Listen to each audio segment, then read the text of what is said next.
I'm too late? Bet you want to hear how I got here, huh?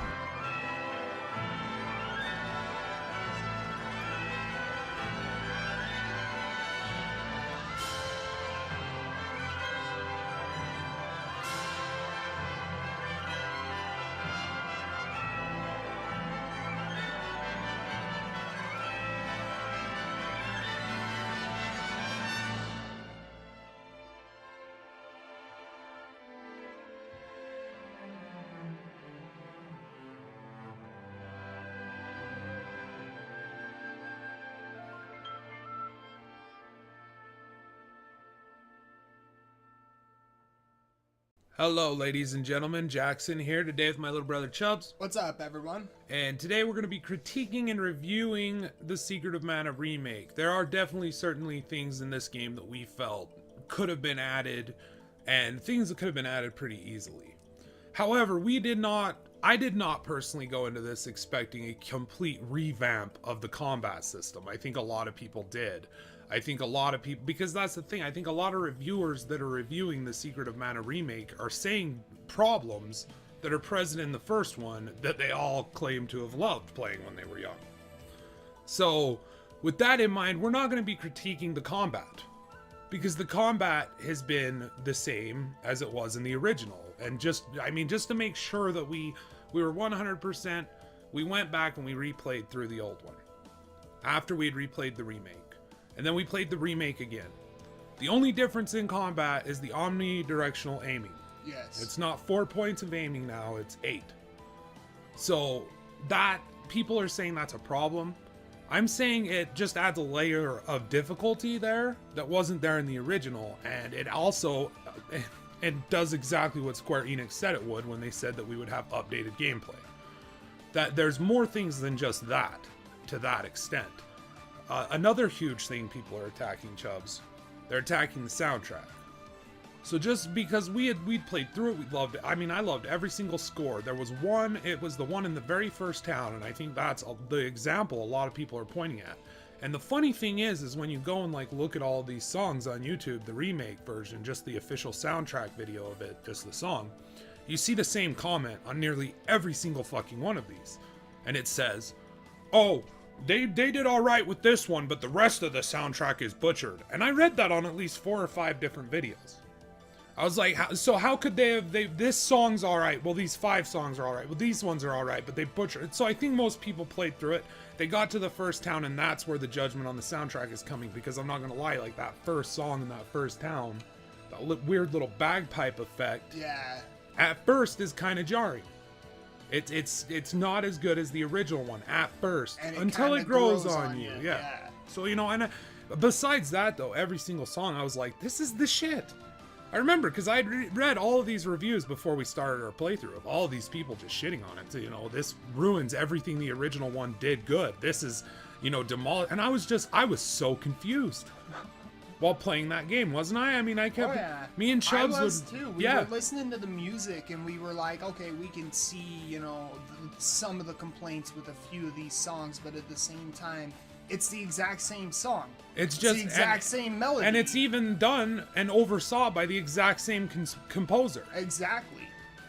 And so, and along with some more famous people who, and I can't remember these gentlemen's name, but they're very good. This soundtrack is very good. The original soundtrack is very good. Yes. And you read about how what you were telling me, that article or that whatever you had read, where it was talking about he had recorded it all with live instruments, and then he had an emulator to emulate what the sound would sound like in the SNES engine, the game sound. Yeah. And he directed the music and wrote the music with that in mind. And so all these years later, he's finally able to just say, I don't have to do that. I can do this with instruments that I want, that I enjoy, that I wanted it to be. And to me, it's a fucking amazing soundtrack. Oh, yeah. I enjoy every single song on this remake soundtrack. You can hear actual violins and orchestral instruments as well as brass instruments. They brought in a full-blown symphony as well as multiple other artists to do other instruments like the guitar or the bass. Yeah, they had like a full, you know, they had drummers. It's excellent soundtrack in my opinion. But that's a subjective thing. Like another person could hear the sound and say it's bad. And you know, I guess it's on them to articulate why it's bad. For me to say I enjoy it, I could just link every single song of the soundtrack below and you go listen to it. Yeah. And then you read the people's comments saying, well, this one's done well, but they butchered the rest of it on almost every single song on the fucking album. And you have to question, like, okay, are these people thinking for themselves? Or have they just heard, like, the rest of the soundtrack is bad? I'll check out one song, this one's alright, but the rest of it's butchered. Because that's what happens. You get this groupthink mentality going on. And, I mean, you want to rake Square Enix over the coals, like, there's plenty of opportunities to do it. I mean, look at the fucking Chrono Trigger, you know, they brought to the PC recently. It's a fucking port of the mobile version of the game.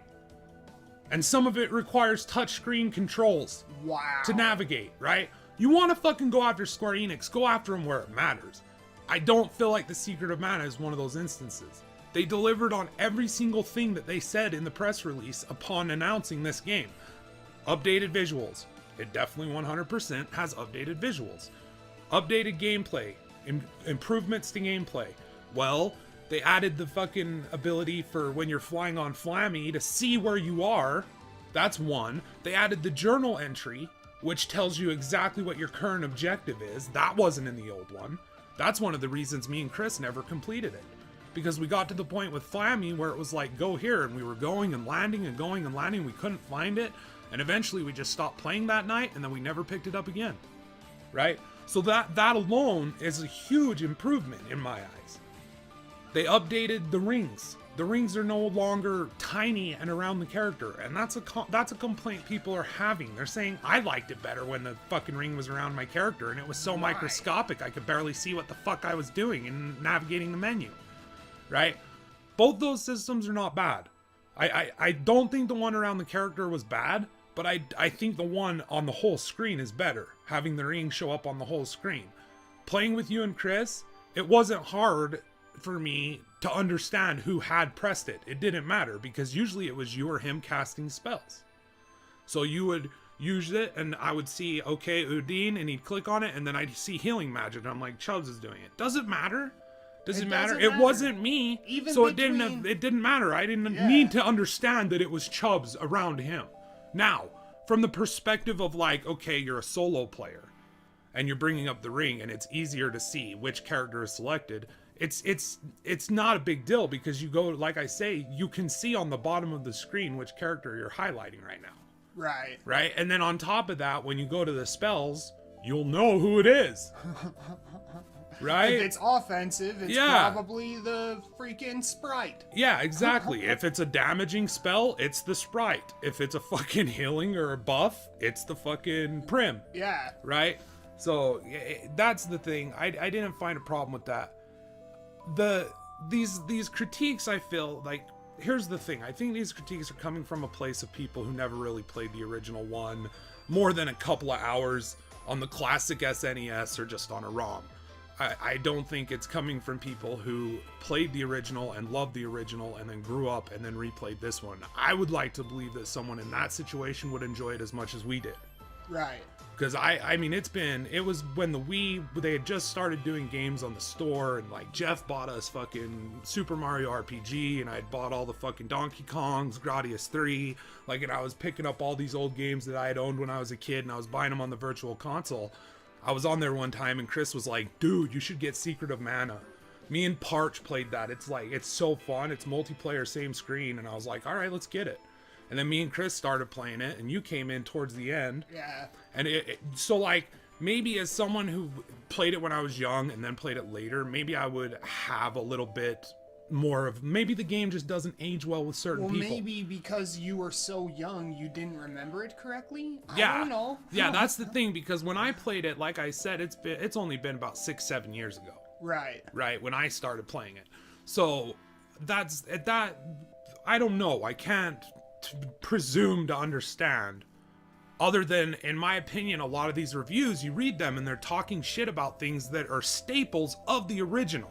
Or the subjective soundtrack, opinions. Yes, well, the soundtrack is a staple of the original. I find it's been lovingly restored here. Right. I find that it's been given the love that they probably wanted to give it back then, but just lacked the technology and tools. Right. And he gave it a different sort of love. But this time he's like, I want full orchestras. Yeah. I want, guitar, bass. Yeah, I want all of these things. I want all the bells and whistles for this. And it to me is awesome. It hits so hard at certain points during the game. That one point when you're at, and there's going to be spoilers in this review. That one point when you're at the mana tree and you find out that it's Randy's mother, and she's like telling you what your destiny is, who your parentage is. Your father was the last great mana warrior, and you're part of the mana tribe, and our females we have to turn into the tree to secure the balance of mana on the planet, and like our men are warriors, and they're the mana knights. Right. That's who you are. You are the mana knight, Randy. And that song and the build up through that until she passes away, and it's hitting Randy so hard. And then like Prim's talking, Popoy is saying like, Prim doesn't even have a mother. I don't have my mother. Like, right. We can't. But then there's this flip in the music and in the dialogue where it goes to all the, optimistic, like, we can fucking do this. Right. If we don't do this, no one will. And we have to do this for everything that's right, for everything that's pure. And it's that scene, the way the music flowed in that scene and the way the voice actors acted that hit me so hard. You remember, I was like, I'm gonna fucking cry, you guys, and I felt like such a bitch. And when you're by yourself, it's easier to let yourself go. But when you're with even your brothers, who you're very close to and love, like, there's a sense of like, when you start to cry, you're like, God, don't be a bitch. Like, crying. But that's the thing, is I felt that through a lot of the moments in the game too, just from the music alone. The music is so good, man. Oh, like, yeah. The way it builds and everything. And that's the thing about this game, is it pulls from everywhere. It pulls from Star Wars. It pulls from, ancient legends like Excalibur and Kusanagi, and like, these ancient everything. Santa fucking Claus is in this game, right? It pulls from all these different places and it combines it and makes it its own. And are there plot holes? Sure, there's plot holes. You could say like, okay, well, the last Man of War was so long ago that now like all the machines and things have reverted to this state of decay, that like the land is growing over them, and the artwork is so fucking cool. I remember the woods with that song, what is that place called? The Pure Land. The Pure Lands. Oh man, the song there with like you could see like these old generators. And I remember when we were playing through on the original, I was like, you just can't see that amount of detail. You don't realize that you're trekking through what was probably a very populated, well industrialized area. Yeah. Because there's all these, machines and things around. But then there's also like stone ruins and things like that. So you can see like that there's still like that fantasy, like castle element.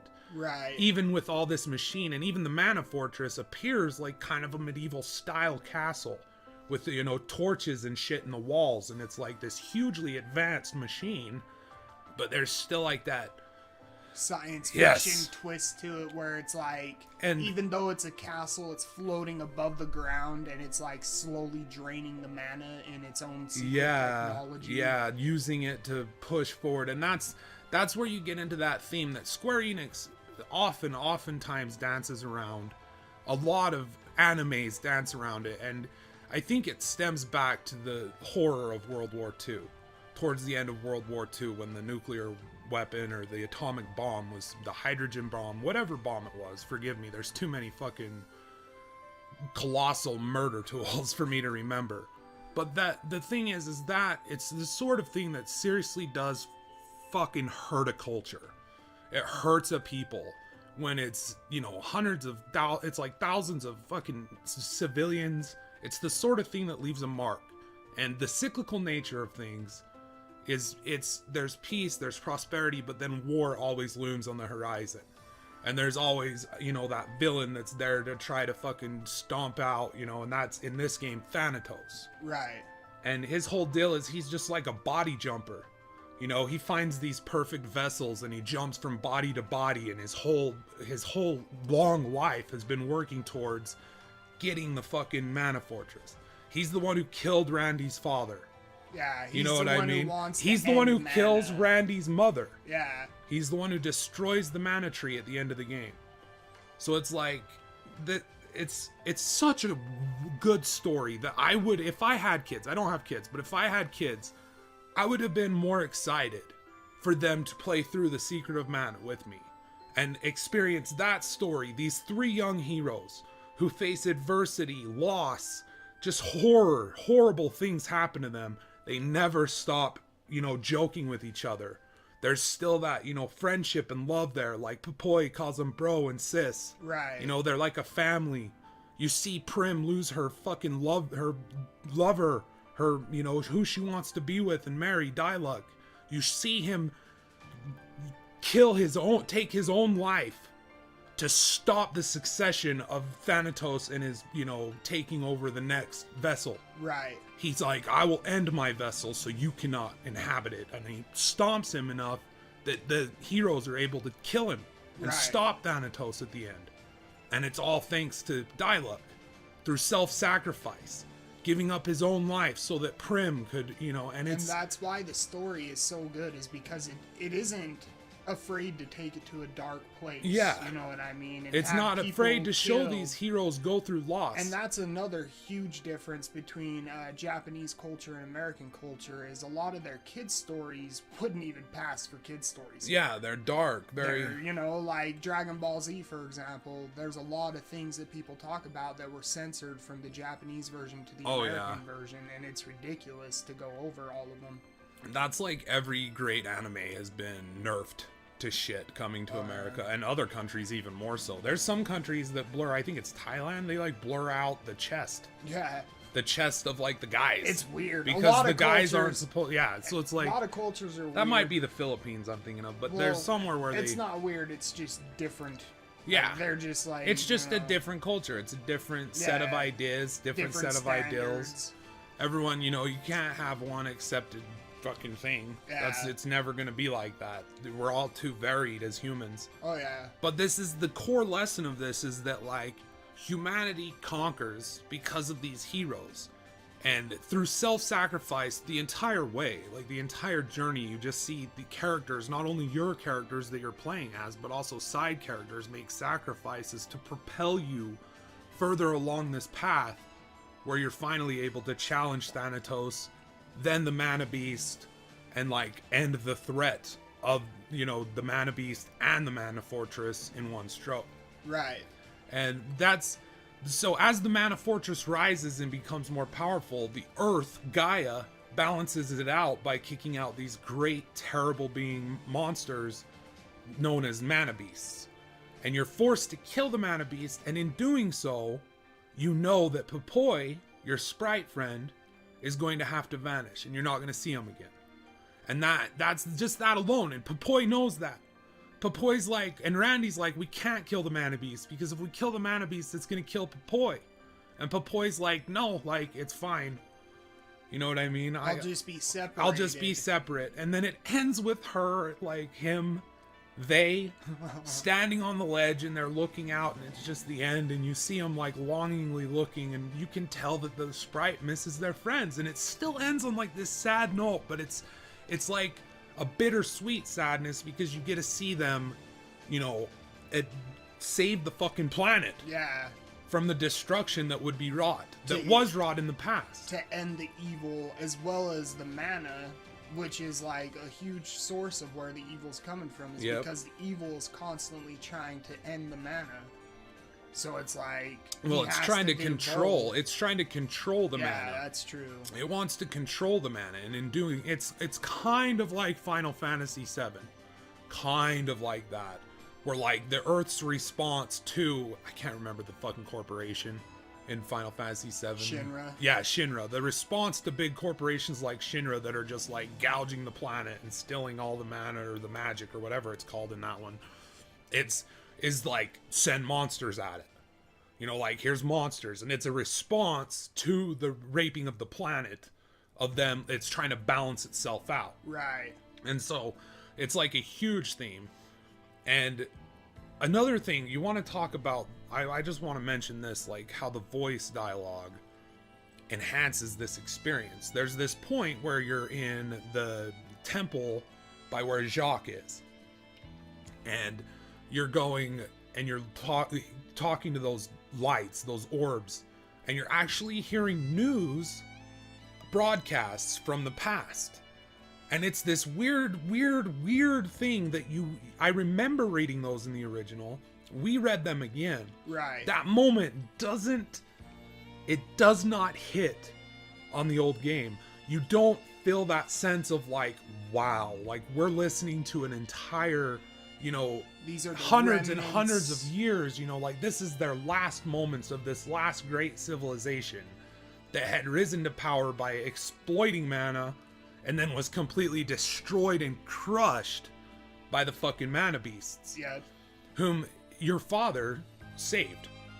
He slayed the mana beast and saved them until later Thanatos caught up with him, caught him in a trap.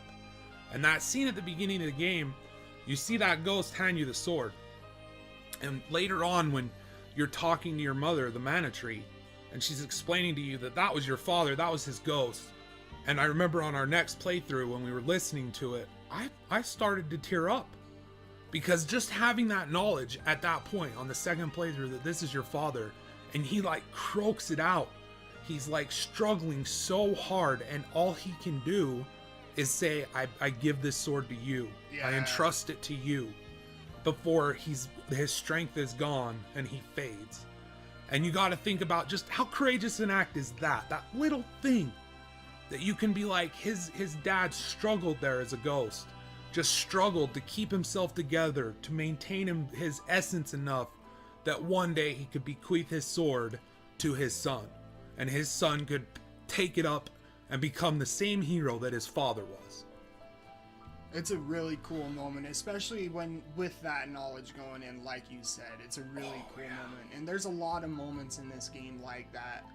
That are just awe-inspiring. Oh yeah, and the voice acting I felt was really well done.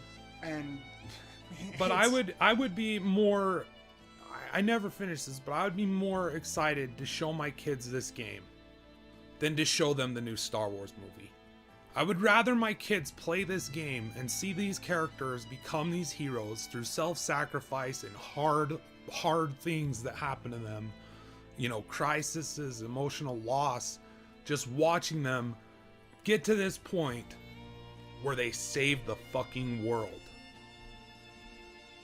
And it's the combat, there's things to be said about the combat based on the old game. There's things to be said about the combat based on the new game if you want to criticize the way the old game did it. I don't. I don't want to criticize the way the old game did it. I enjoyed playing through the old game. I liked that kind of stop. I was trailing into it and I was thinking, you know what? It's kind of like Super Mario RPG in a way. Super Mario RPG was the first RPG game that I played that was turn-based that added a layer of reaction to the fight. Right. So that the fights weren't attack, fireball, and then you were done, and you watched it play out the animation. It included the player in the animation. You used the jump with Mario, you had to time it with the sound, and in order to get successive hits. Same with the fireball, same with, there were different things to do. Cues that you had to press a certain button to get the critical damage off. Just down to the basic attack. Oh yeah. So that was the first game that kind of added that extra layer to this time-based combat system, where it's you'd pick an attack, blah blah blah. I think Secret of Mana does that too. It does it in, here's a stamina bar, if you will, that will recharge to 100% and will attack for the max capacity. This isn't Zelda. This isn't like run in, hack and slash, it's dead. No, this is you run in and hit it, then you play defensively until you have a full charge, then you look for another moment to attack. And sure, you want to talk about exploits, like the magic, you can just spam magic near the end of the game and lock an enemy up and just fuck them up, right? That was part of the original. They didn't want to change it. I don't want to criticize that. I used magic on enemies that I knew we needed to use magic on. Chris did too. Chris played Papoy. Chris played our offensive mage. Yep. And we had no problem playing through this game with him just casting magic on bosses that we knew we had to use magic on. And with you buffing me, I was playing Randy, and you buffing me in my attacks, and buffing Chris in his auto attacks, and buffing you in your auto attacks. So we worked a lot more off physical. Then on the old one, we almost had to use magic all the time because the old one is way fucking harder. Oh yeah, it's harder to hit enemies. It's harder to see where they are in position to your character. It's way harder than the remake. And with the only 4-directional attack pattern, you know, it's even more precise with where you have to stand. Mm-hmm. And even the ranged weapons, I remember we were playing through some of the bosses and you had your javelin out and you're like, Jesus, I can't even hit him. Yeah, that vampire bat boss. Holy fuck. He just bounces around. It that took us a long time. Yeah, that took us forever. And in the original one, it was like, yeah, no problem. I mean, to be fair, we were out of mana when we got to him. Right. So, but I mean, I enjoy that the magic levels up as you use it. That's a complaint people have, that they have to go farm and use. It's like, no, like that was part of the original. Well, and also it wasn't really farming. I never felt like we had to farm. As long as we killed everything from where we were to where we needed to go, even if it was on a screen that we had already cleared, I never felt like we ever had a problem with levels. That we ever had a problem with our magic not being leveled up enough to do what we needed it to do. Right. I never once, in the remake or the original, felt like we just had to go farm. I never did.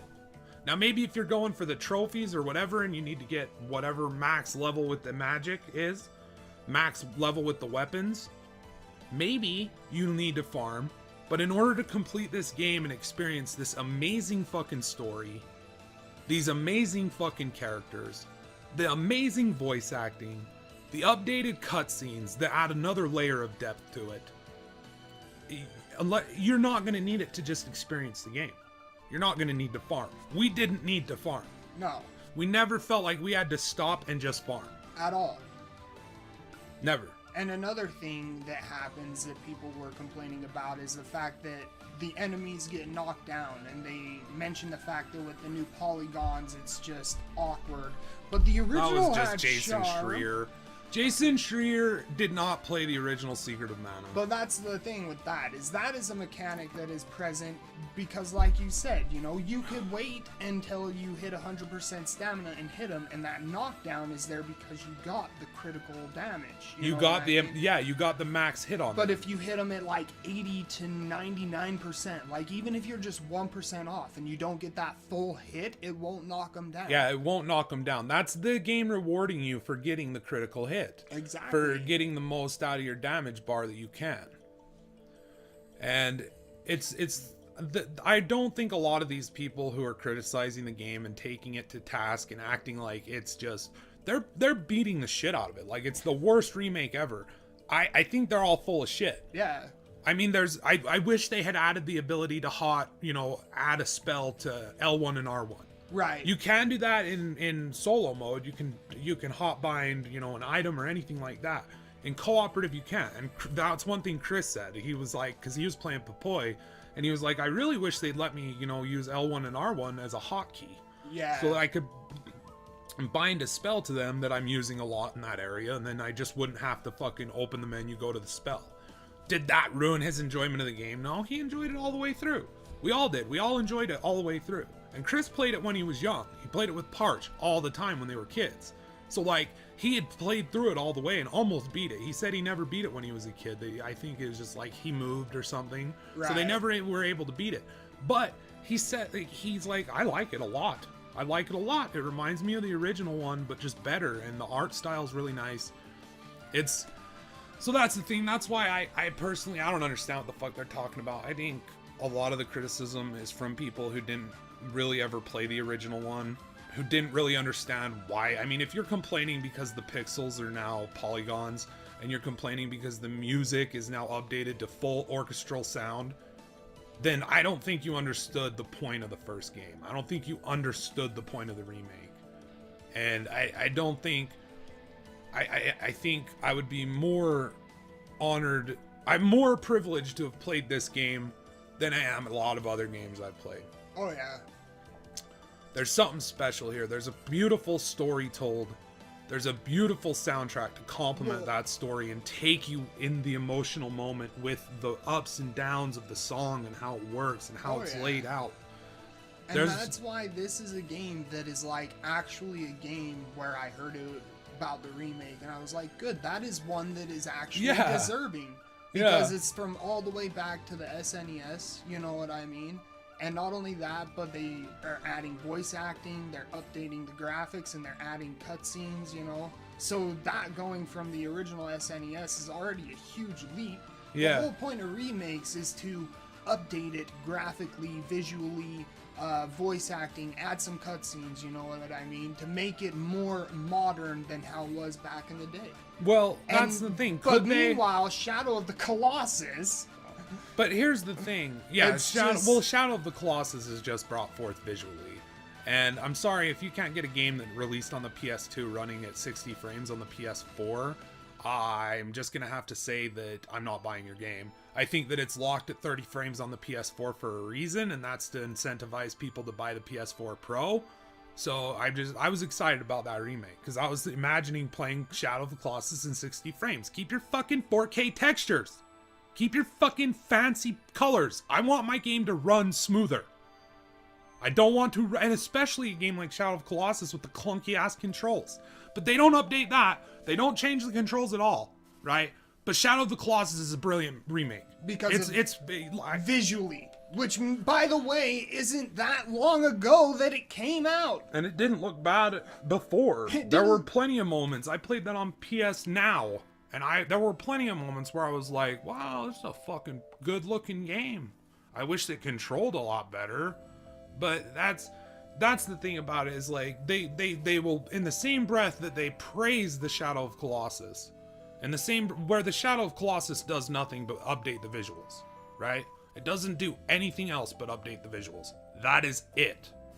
A game like Secret of Mana comes along with gameplay tweaks to the, adding omnidirectional attacks, adding fucking the ability to see where you are when you're flying on Flammy, adding cutscenes, adding voice acting, really well done voice acting that isn't cutting corners. We're talking about the same line of dialogue from two separate people. Sounds like it's two separate people saying it. They do all that, and it's like, this is fucking stupid. This ruins everything that the original one did right.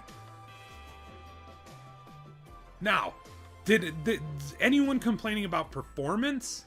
I'll back you up on that. We probably had, 10 plus fucking hard crashes throughout our playthrough. To be fair, that was us playing on a PlayStation 4. And the PS4, and I just to make sure, I looked up, and it seems that there was a problem with the PC version of the game as well. They added a quick save, an autosave that saves whenever you enter a new screen, whenever you do anything, basically you're autosaved. That we never really felt like these hard crashes were, they were annoying, but once we were back in the game and we were literally right back into the room where we were, it never felt like I was like, oh, fuck this game because of these hard crashes. Right. I was saying, like, these hard crashes are dumb and they shouldn't occur.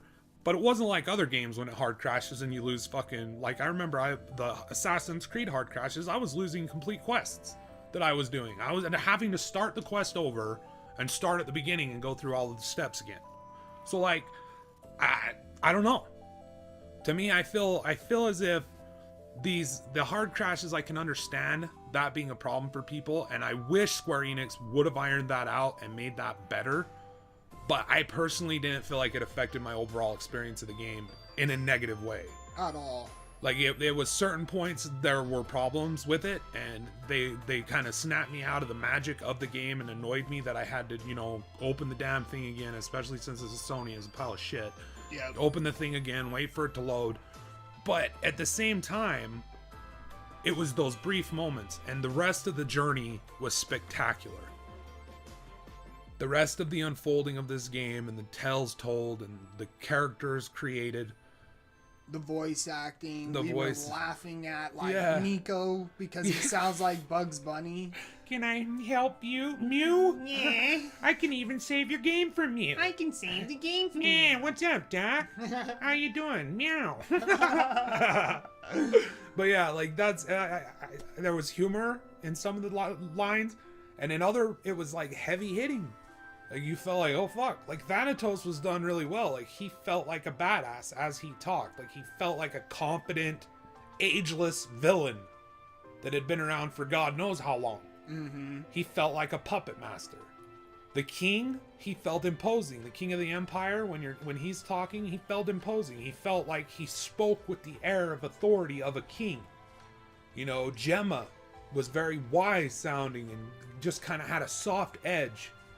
And I think it's ridiculous to rake a game across the coals that delivers 100% on what it said it would deliver on, and does it for $40. Doesn't seem like a good target for our ire. You want to, like I said, you want to rake Square Enix across the coals. Where it matters. Let's talk about Chrono Trigger. Yeah. Let's talk about another classic fucking Square Enix game that deserved the respect and love that The Secret of Mana got, but instead just got a fucking shitty port from a fucking mobile version of the phone version of the game, which is a shitty port of the other one. So it's like, you want to talk about cash grab moves. You want to talk about bullshit. Do it where it matters. Not in a game that was lovingly restored in every bit of detail. Just feels like the wrong target to me. Oh, yeah. You want to add anything, Chubbz? No. I'm about blown out. Yeah, that's pretty much covers it, man. Yeah. I enjoyed it. Very well done. Like I said, there are a couple of issues that you can point out. Like, for me, one thing was doors. There wasn't as much of an animation before you would be moved to the different area. It seemed like it was farther out from the door, the area that when you enter and it pulls you outside into the next screen, than the original one. And now that's something that's a fair critique, because there were plenty of times we'd be like almost cleared a room and one of us would accidentally step into that area and we'd be sucked out and we'd have to go back in and clear the room again. Yeah. And I never really minded that much, because in my eyes, I'm playing it like any RPG where I'm like, kill everything from A to B. Yeah. If it's in your way, it's got to be killed, because that's going to give us XP, that's going to level us up, that's going to make the game easier. And that's the way it was. Like, yeah. I never once felt like, when it first forced us to go to the woods with the bow guys, those guys were rough. But after that, like, especially with the updated combat. Yeah. Because where they could shoot diagonally. Yeah, because in the original, you know, you're walking in, you know, okay, if I stand in these 4 areas or so, as long as I'm not in a direct line in front of the enemy, left, right, up, or down. Yeah, you'd be safe. Good, you know, but in this one, as soon as you walk in, you're seeing arrows fly toward your character directly from every at different you, yeah. angle. So there were some hard points, but I enjoyed them. I think it felt good to overcome them. It felt good to rise above them. But overall, I'd give this game a must play. Both versions. Play the first, play the second. Play them both. Play both of these versions. Fill them stack up with the storytelling, the updated storytelling through dialogue, new cutscenes. You know, bringing these old pixelated, you know, characters to life. Making them have personality and making them, you know, it felt good playing through this game. Oh yeah. I enjoyed everything about it. The combat, the music, the visuals, not a single fucking problem with it. The voice acting, not a single fucking problem. The cutscene, the new artworks, like with the introduction, everything, and the outro cutscene where it was like all animation. Yeah. And everything I thought of that they could do, like the hotkeys that Chris brought up, the being able to, I think you should have been able to do that with weapons too, as Randy. So have your weapon that you have equipped, and then R1 would switch to a different one, but L1 would switch to a different weapon. All of that are just things that would make it easier. Quality of life improvements, if you will. But they're not things that are absolutely 100% necessary for me to enjoy this experience, or for me to say that this experience has ruined everything that the original done, when it's been a perfect, lovingly restored creation of it. When it's so much close to the original. Like, that's the biggest confusing argument to me, is this remake ruins everything about the original. It is so close to the original down to dialogue. I mean, sure, there are some translation things here or there. Name changes. Yeah, you know, but honestly, you can just take that from, you know, translating technology. Yep. You know, Castlevania, those games had a slew of fucking issues with errors the with translation. Oh, yeah. And so you can just take that with, like, how we've advanced through society. Yeah. There's a much more accurate translating technology, Of the and story. people actually understand and are fluent in languages a lot more. You know what I mean? It's a great game. We recommend it. Oh yeah, definitely. Till next time, everybody, that's it for our Secret of Mana critique and review. Till next time, fucking stay awesome, stay safe, stay smart, form your own opinions, don't give in to groupthink, it's bad. Groupthink told us Destiny 1 was the best game ever made. Groupthink is the reason Destiny 2 is what Destiny 2 is. Groupthink is the reason there's still people defending that game that's still in development, that's been out for over half a year, maybe almost a year now. That's why these things are happening, is because of groupthink. Because people read a handful of articles, a handful of Reddit threads, a handful of things like that, and that forms their opinion. They listen to people who they respect, and those people form their opinion for them. Don't let us form your opinion. Go play this fucking game. Experience this adventure. Then form your own opinion. Till then, till our next video, that's Jackson. Chubbz. We're out of here. Fucking love you guys.